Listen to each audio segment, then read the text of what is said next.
Bismillah ar-Rahman ar-Rahim. Iyyaka na'budu wa iyyaka nasta'in. Mr. President, Honorable Secretary General, Excellencies, ladies and gentlemen, I feel honored today to represent my country at this forum of world leaders, where we have a chance to discuss problems that the world is facing. I want to talk about a lot of problems, but just four today. And I especially came to this forum despite a difficult time in my country, facing challenges. I would not have come, but because I feel that there are some very urgent problems which the world must address. So first of all, I start with climate change. So many leaders have talked about climate change. But Mr. President, I feel that there is a lack of seriousness. Perhaps world leaders some of the leaders who can do a lot, do not realize the urgency of the situation. We have a lot of ideas, but as someone said, ideas without funding is mere hallucination. Pakistan, I'll give you start with my own country. Our country is amongst the top 10 nations in the world which are most affected by climate change. We depend upon our rivers. We are mainly an agricultural country. And 80% of the water in our rivers comes from our glaciers. The glaciers not just on the Pakistani side, even India. The river, the 80% of the water in Ganges and the Indian rivers also comes from the glaciers, from the Himalayan glaciers, Karakoram, Hindu Kush. And these glaciers are melting at quite a rapid pace. We detected already 5,000 glacial lakes in our mountains. And if this keeps going, if nothing is done, we are scared that humans are facing a huge catastrophe. In my country, when my party came to power in the province of KP, we planted 1 billion trees in 5 years. Now we've set ourselves a target of 10 billion trees in Pakistan. Idea being to counter the effects of global warming. But one country cannot do anything. This has to be a combined effort of the world. My optimism comes from the fact that humans, the Almighty has endowed humans with great powers. We can do anything, provided our survival instinct is stirred up. And this is really what I hope that the United Nations will take a lead in this. There must be more emphasis. Richer countries must be pushed. Countries that are mainly are responsible for greenhouse gas emissions. They must be pushed because our country contributes minuscule amount to greenhouse gases.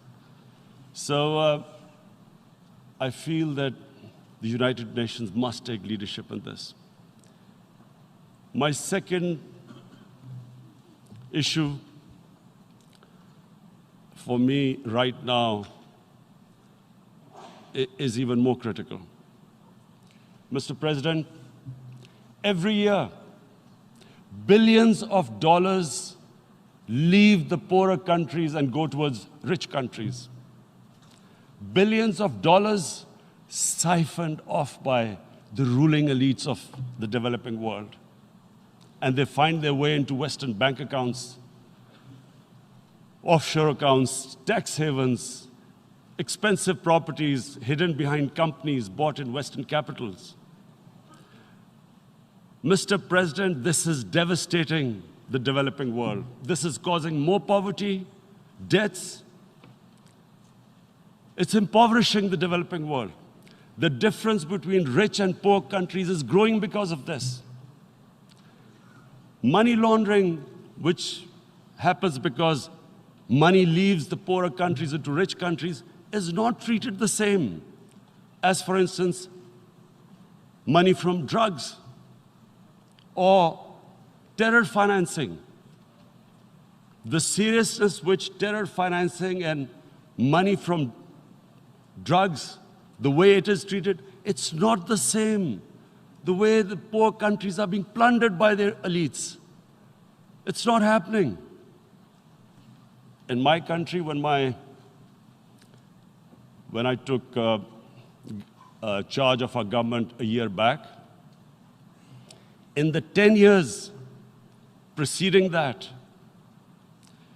our total debt went up 4 times. The debt we had accumulated in 60 years, just in 10 years, it went up 4 times. As a result, the total revenue we collected in 1 year, half of it went into debt servicing.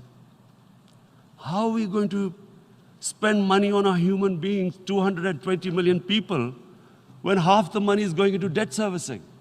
Because our country was plundered by the elites, the ruling elite. And easily they could get the money out. And when Mr. President, we located properties in Western capitals bought by this money through corruption and money laundering, located the properties of these corrupt leaders, we find it so difficult to retrieve it. That money, if we retrieved that money, we could spend on our human beings. But it's so difficult. The laws protecting these criminals.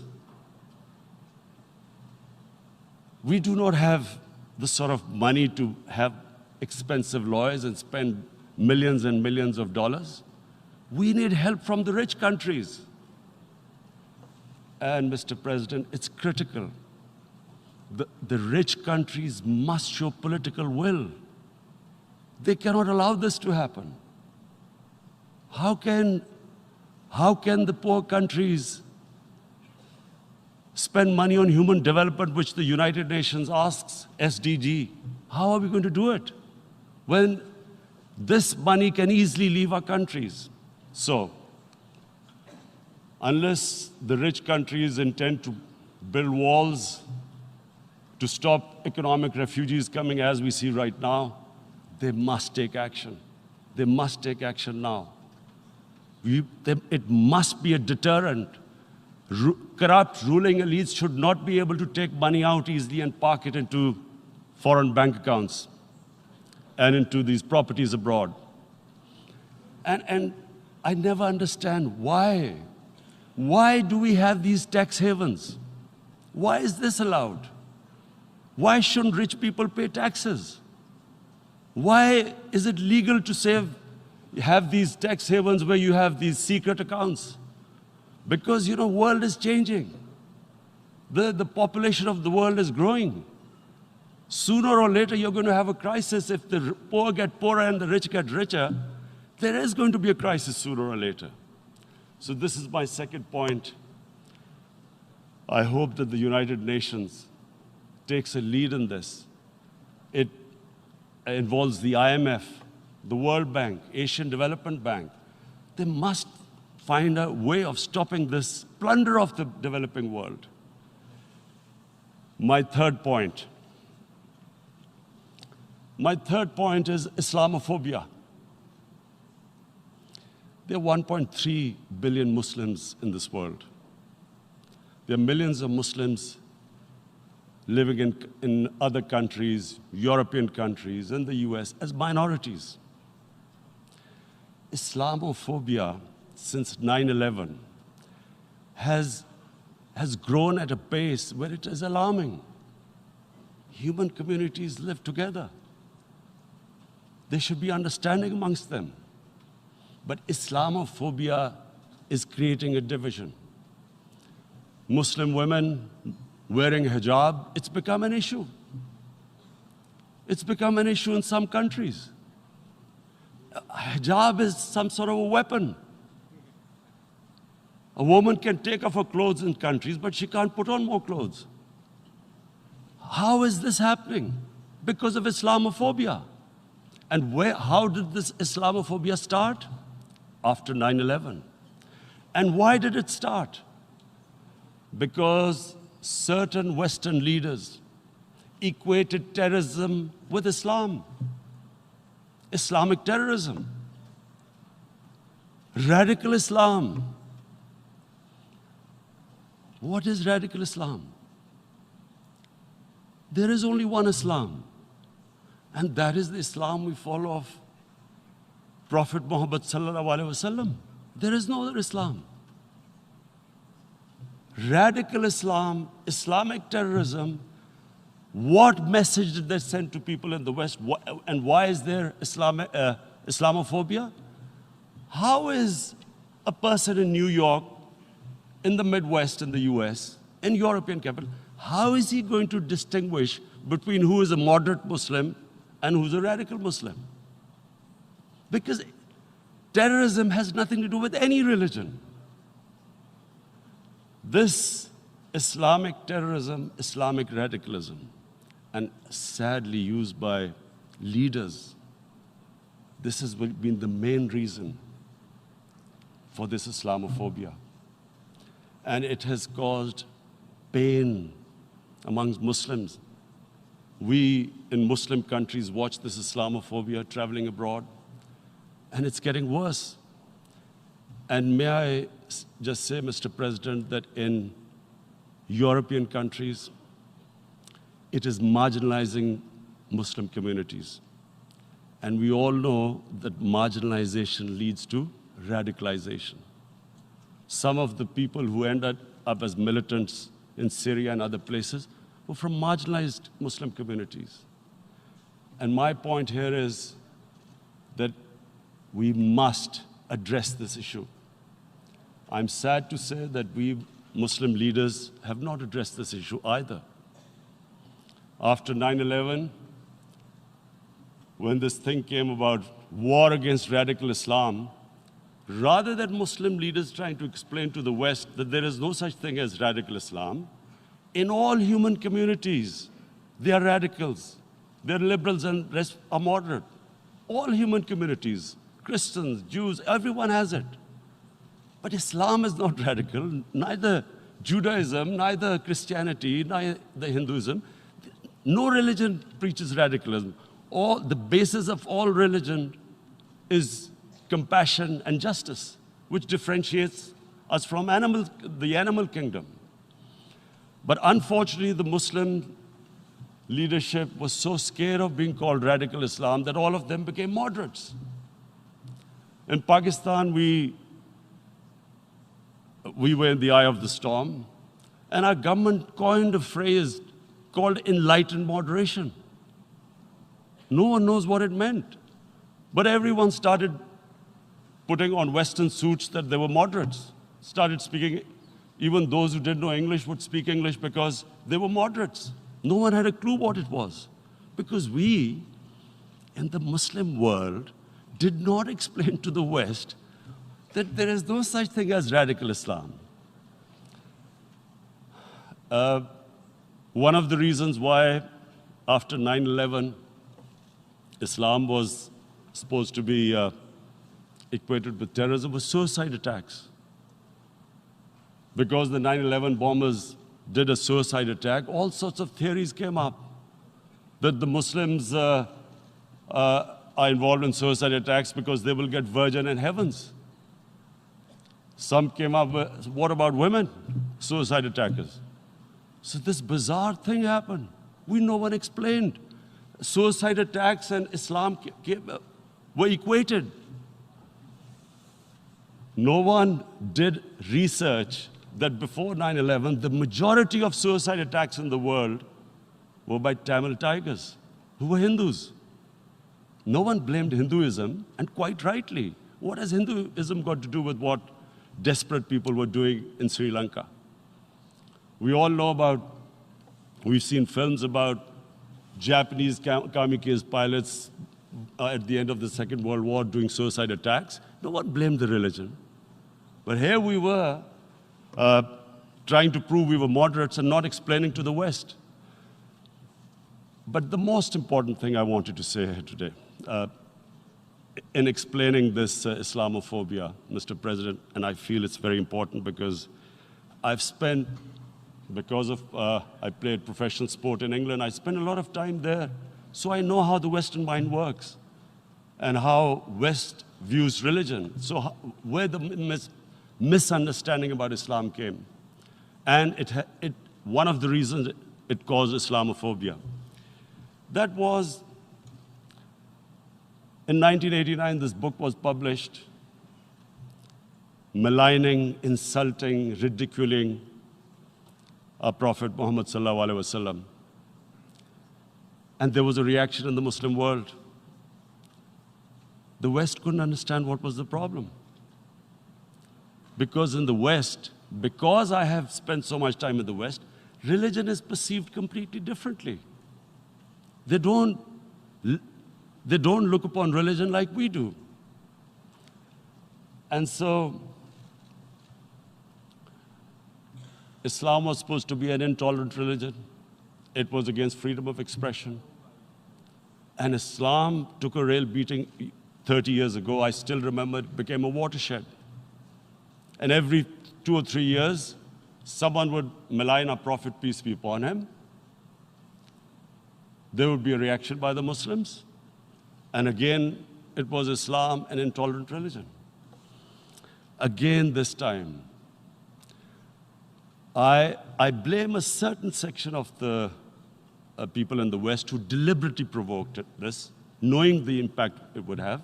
But the majority of the people in the West didn't understand. This is where, again, Muslim leadership let the Muslims down.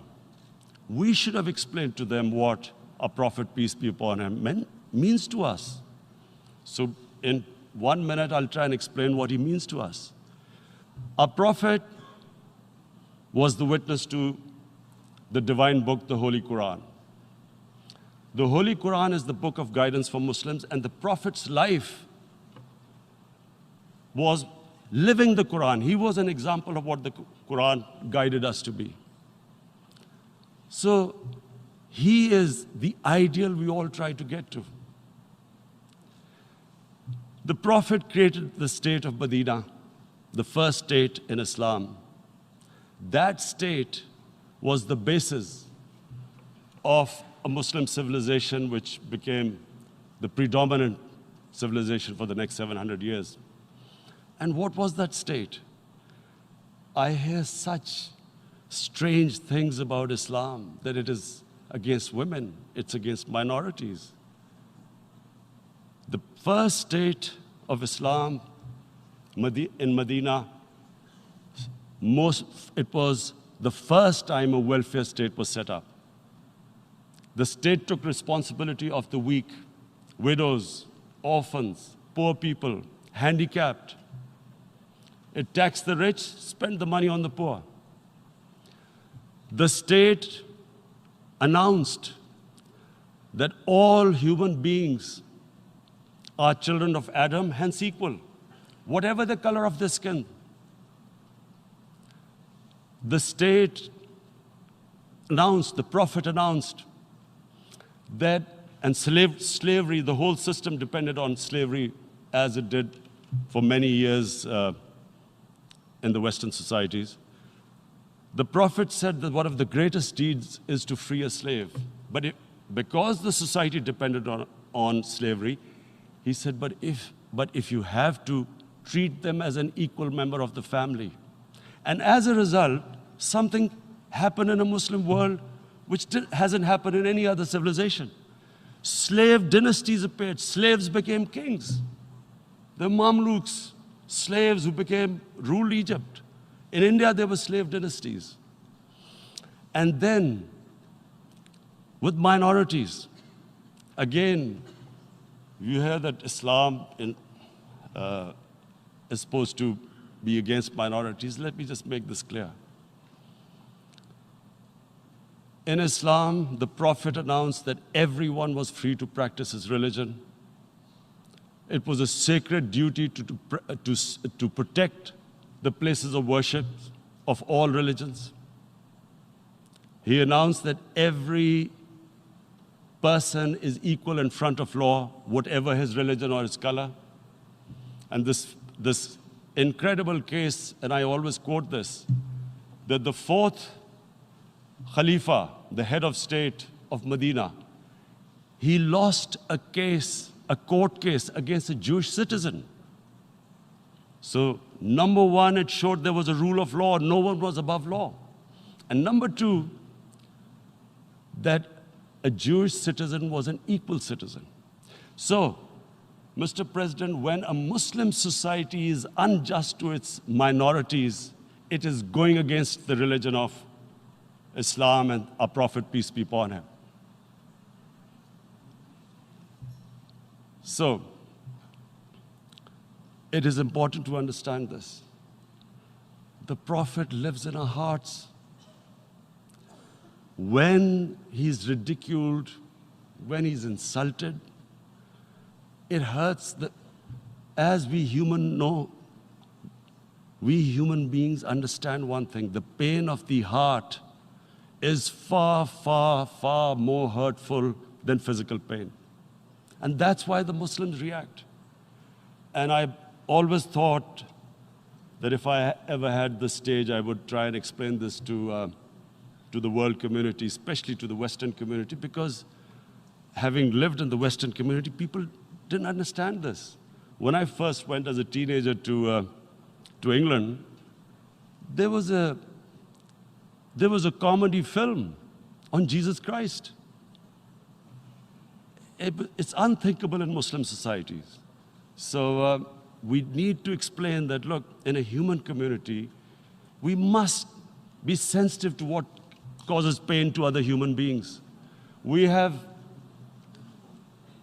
in the Western society, and quite rightly, the Holocaust is treated with sensitivity because it gives the Jewish community pain. That's all we ask, that do not use freedom of speech to cause us pain by insulting our Holy Prophet. That's all we want. And now, the number fourth point, Mr. President, and this is the most critical point, is the reason why I especially came here. It is about what is happening in Kashmir. Before I go on this, I want to make one thing clear, that when we came to power, my first priority was that Pakistan would be a country which will try its best to bring peace. We had been through this war on terror. We joined the United States war on terror after 2001. And Pakistan went through one of its worst periods where 70,000 Pakistanis died and over 150 billion was lost to our economy. And Mr. President, I opposed the war because in the 80s, Pakistan had joined the Western countries in what was the freedom struggle then in Afghanistan against the Soviets. And it was funded by the Western countries. These Mujahideen groups, which were treated in guerrilla warfare, were trained by Pakistan Army, funded by the Western countries, and especially US, and they waged what was a freedom struggle in Afghanistan The Soviets called them terrorists. We called them freedom fighters. 1989, the Soviets retreated. The Americans packed up and left. Pakistan was left with these groups. Come 9/11, Pakistan joined the United States in this war on terror. And now our government was supposed to, the reason why I opposed joining this war, because here we had indoctrinated them in jihad, meaning freedom struggle against foreign occupation. Now, because we had joined the US, and the US had occupied Afghanistan, now we were supposed to tell them that, no, this is not freedom struggle and jihad, it's terrorism. So that's why I tried to tell then government that, stay neutral, because you will have leverage over them. You will be able to control them. But if you join them, you become collaborators, and they will attack you, which is what happened. They turned against us. We went through a nightmare. 70,000 people killed in a war we had nothing to do with. No Pakistani was involved in 9/11.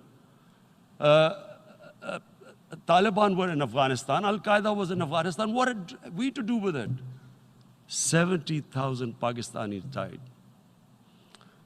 So when we came to power, we decided that we would dismantle what was left of these groups. And this decision was taken not just by us, but by all the political parties in Pakistan.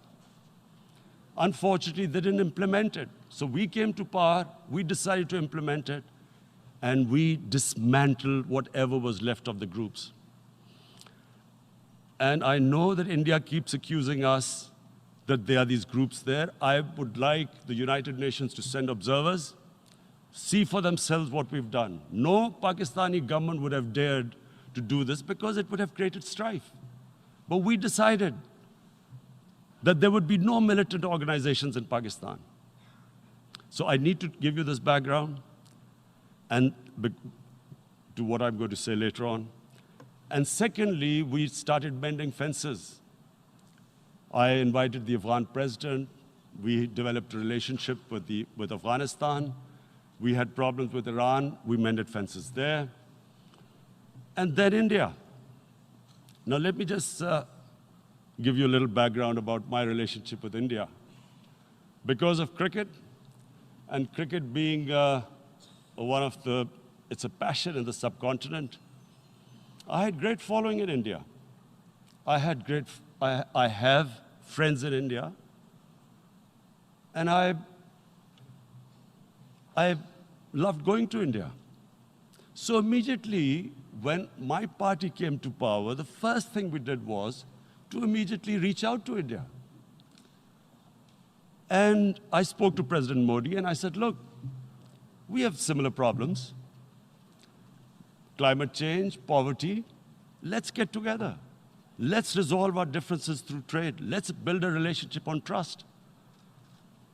Prime Minister Modi told me that, there were terrorist attacks from Pakistan. I said, we have problems with you. There are terrorist attacks which we know are instigated by India in Balochistan.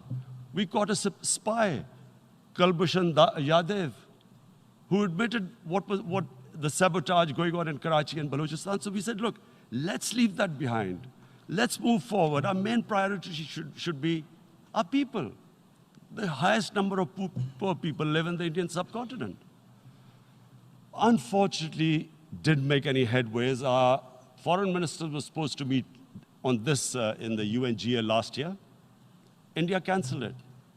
We thought that it's their election coming up. It's a nationalist, ultra-nationalist party. It doesn't want to cozy up to Pakistan. So we thought, okay, we'll wait till the elections. Meanwhile, a 20-year-old Kashmiri boy, whose father said was radicalized by the security forces in Kashmir, blew himself up on an Indian convoy. Immediately, India blamed us. I I spoke to the Indian public on television. I said, if you give us any iota of proof, we will immediately take action because we've clamped down on these groups.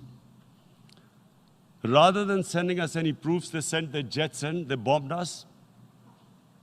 We retaliated. A jet, 2 of their planes were shot down, 1 pilot bailed out in Pakistan. We immediately returned the pilot, saying that, look, we do not want any escalation. Rather than taking that as a peace gesture, the entire campaign, almost the entire campaign of Mr. Modi in the election was how he had taught Pakistan a lesson that jets had killed 350 terrorists. Complete lie, they had just killed about 10 trees of ours, which was quite painful given that we are growing all these trees. He then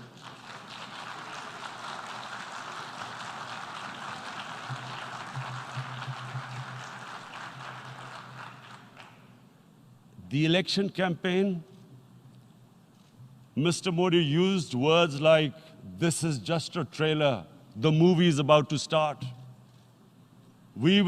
I went into Pakistan and taught them a lesson. This was the election campaign. Okay, so we thought, us politicians make all these statements to win elections. So, okay, after elections, we'll get back to our normal relationship. Well, the moment the elections ended, we approached India. No response, but then we discovered they were trying to push us in the FATF blacklist to bankrupt us. That's when we realized there was an agenda.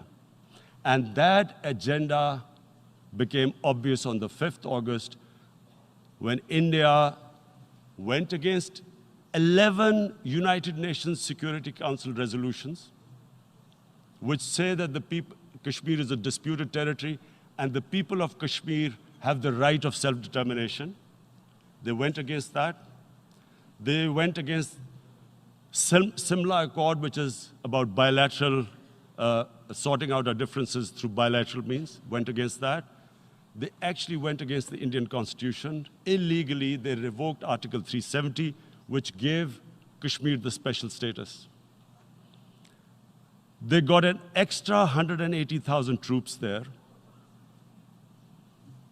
Total number of security forces in Kashmir now are 900,000. And they put 8 million people of Kashmir under curfew.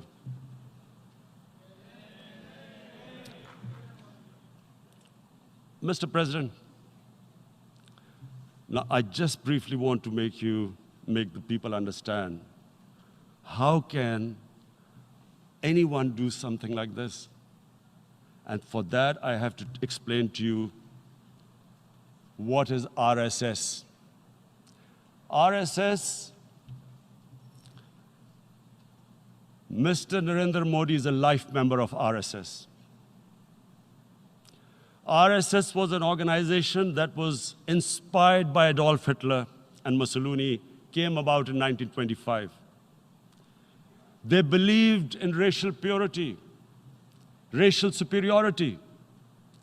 They also believed they were an Aryan race like the Nazi believed they were an Aryan race.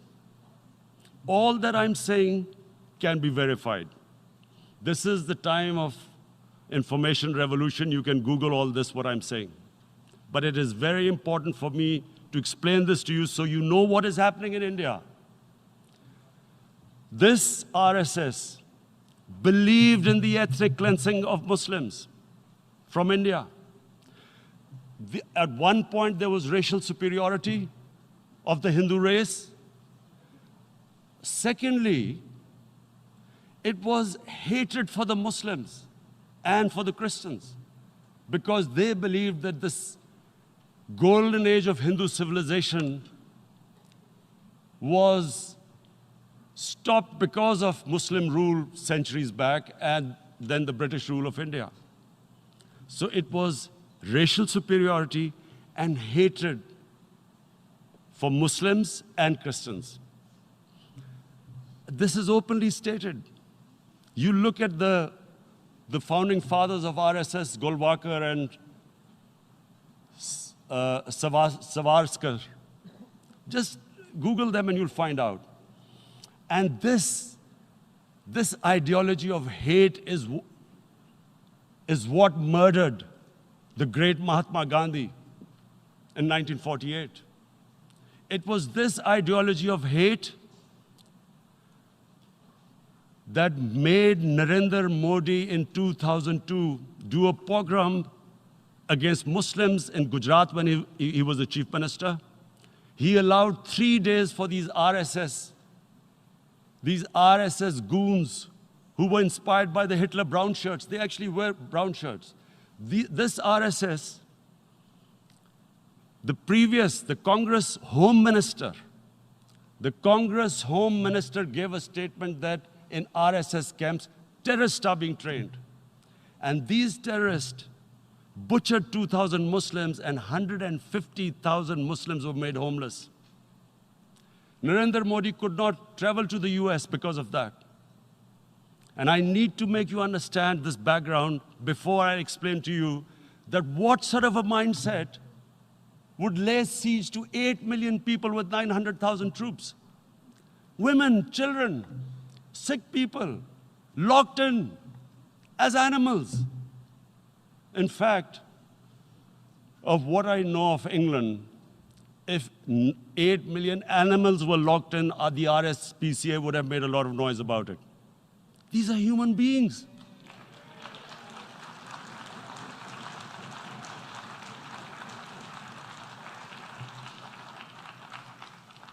And Mr. President, what comes with racial superiority, these illusions of Aryan superior race, is arrogance.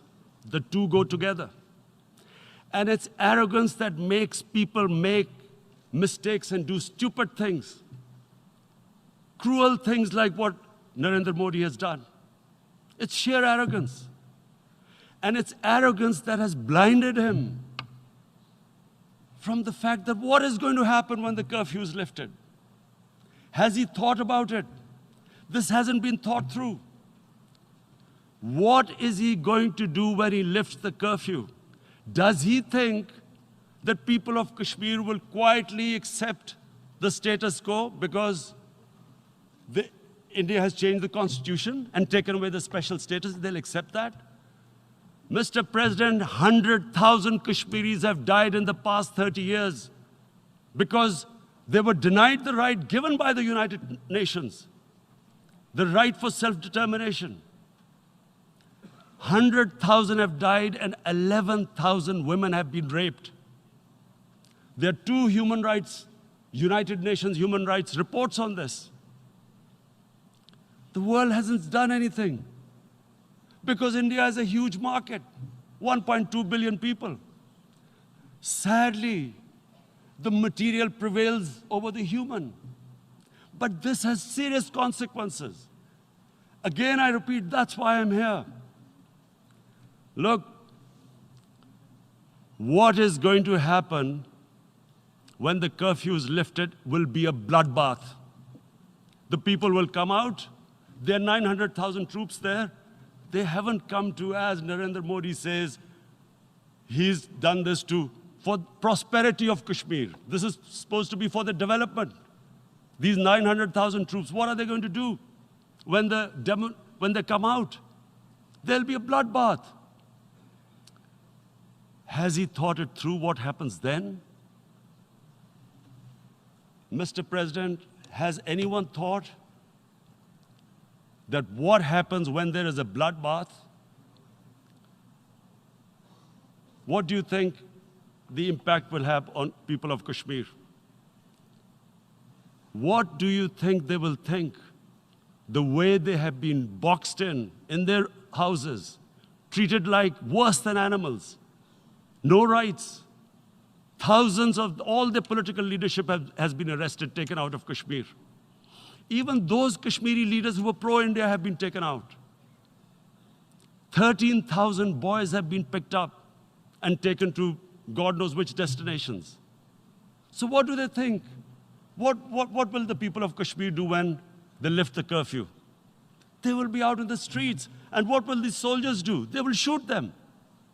They've already used pellet guns, blinded young boys. In the last 6 years, the 5 years, the oppression that has gone on in Kashmir. And so, Kashmiris will be further radicalized. Mr. President, there will be another Pulwama. And guess what? India will blame us. They're already blaming us. They're saying all this is happening because of Pakistan. One of their defense ministers said, there are 500 terrorists lined up on the border to go in.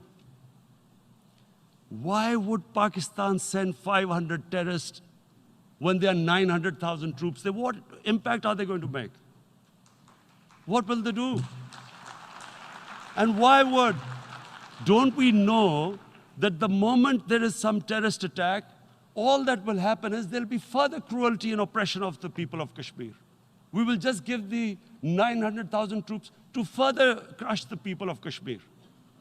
And then we'll give the Indian government an excuse that, look, Pakistan is a terrorist state, and this mantra that has gone on, Islamic terrorism. The moment you use this catchword, Islamic terrorism, the whole world turns away. No one talks about human rights. You can do whatever you want, which is what has happened in Kashmir, because they keep using this word, Islamic terrorism. And this is what they're doing right now. What do we benefit from further increasing the cruelty on the people of Kashmir? And why would we want this? But there is no other narrative left for India.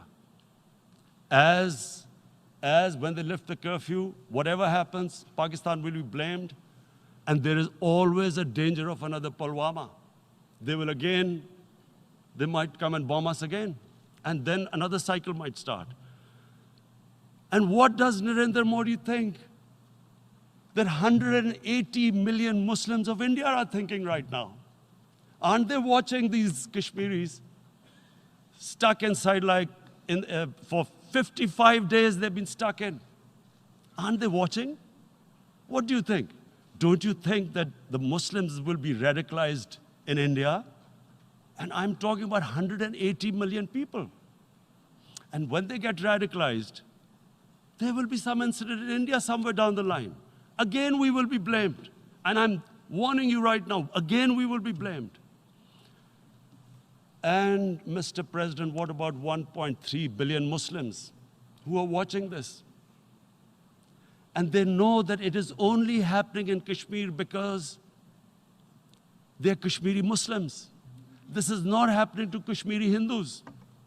They know that this is happening because of their religion. So what do you think they will be thinking? What do you think the Jewish community would think if there were, forget 8,000 Jews stuck like this? What do you think Europeans would think? What do we think? I mean, any human community, if their members are stuck like that, what do you think they will think? Are we a children of a lesser God? Is it not going to cause us pain? And then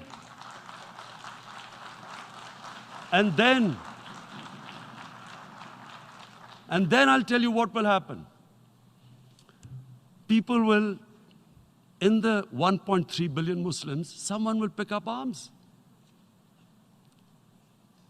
I know we've been brought up with films, Western films.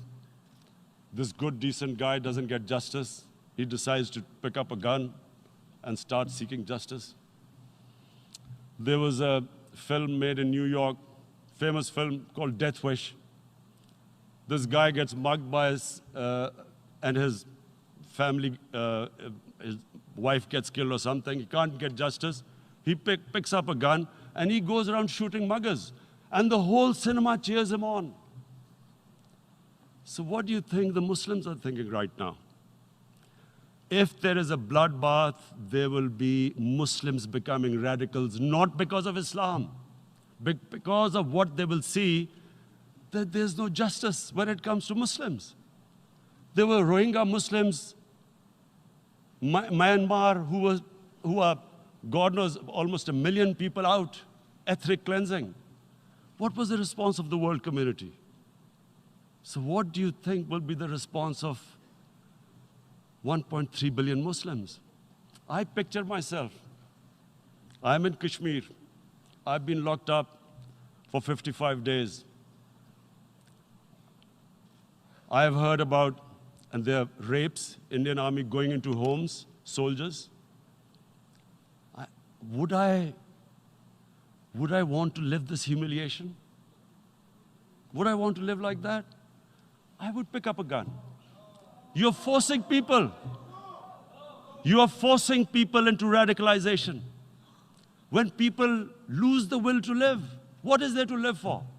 And this is what, if you can do this to human beings, you are actually radicalizing people. And so, Mr. President, I want to repeat here, this is one of the most critical times. There will be a reaction to this. Pakistan will be blamed.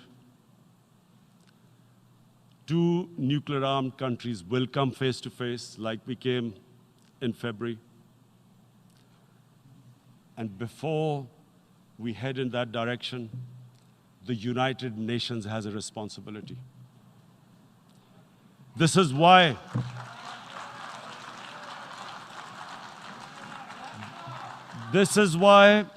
the United Nations came into being in 1945. You were supposed to stop this happening.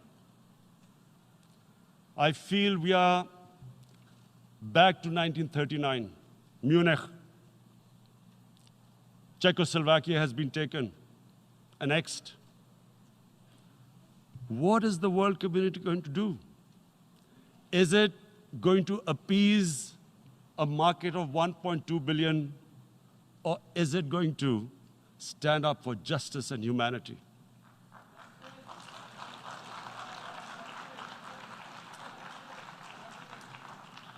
If this goes wrong, you hope for the best, but be prepared for the worst. If a conventional war starts between the 2 countries, Mr. President, if a conventional war starts, and anything could happen, but supposing a country 7 times smaller than its neighbor is faced with the choice, either you surrender or you fight for your freedom till death, what will we do? I ask myself this question. And my belief is, La ilaha illallah, there is no God but one. And we will fight. And when